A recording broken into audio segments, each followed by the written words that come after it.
You know, few things in technology right now inspire as much fascination, doubt, and personal indignation as self-driving cars. Each traffic light has to be correctly identified under all weather and lighting conditions. I didn't drive anything, I was just sitting in the car. I'm amazed about how smooth and how simple it looks, even though there is a lot of technology behind the car, so I'm very encouraged. New, more precise cameras will ensure the lane-keeping aid functions perfectly. This increases comfort as well as safety. Of course, the driver can regain control over the vehicle at any point. However, particularly in situations like this, he will increasingly wonder why he should. We're going to get there even sooner than we think. Okay, the reasons for self-driving cars, these largely cluster around greater good. For example, fewer accidents. Computers don't get bored. They don't drink. They know the rules of the road. They don't get distracted by that smartphone on the seat next to them. That could really eat away at the 93% or so of the 6 million annual wrecks in this country that are caused by human screw-up.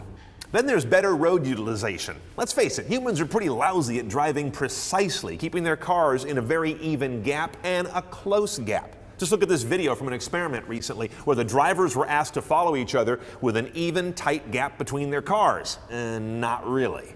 Now, computers at the wheel can maintain tight gaps with low elasticity as they move back and forth in conditions. That means more cars on existing roadway with great safety. Better fuel utilization. Computers can be programmed to operate the accelerator and brake in a way that preserves kinetic energy, rather than dumping fuel in the cylinders at one moment, only to convert that speed into brake dust and heat the next. Edmunds estimates that even current cruise control can save some 14% of fuel when implemented. Greater productivity. Average American right now spends something like 200 hours a year babysitting a dumb machine going from home to work and back again. Think what you could get done either personally or in your work if you had that time back at those times.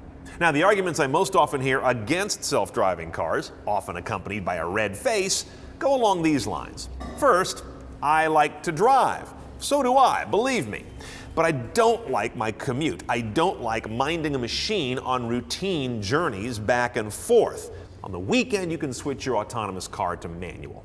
I don't trust computers. This one's understandable. After all, we're basically talking about putting the same technology into cars that gave us the blue screen of death, the sad Mac, and 5 bars but no connection. However, I take quite a bit of hope in the commercial airline industry as an example of how we can get 5 nines of reliability in a critical transportation mode. Related to that one is, when computers fail, they fail spectacularly. Humans tend to pick up on things before they get out of hand, but I have to believe that software development, infrastructure, and redundant systems can solve this one. Then there's the concern that this stuff's going to make cars cost a fortune. Well, a lot of the building blocks are in cars affordably today. Look at adaptive cruise control, self-parking, lane drift prevention, blind spot warning tech.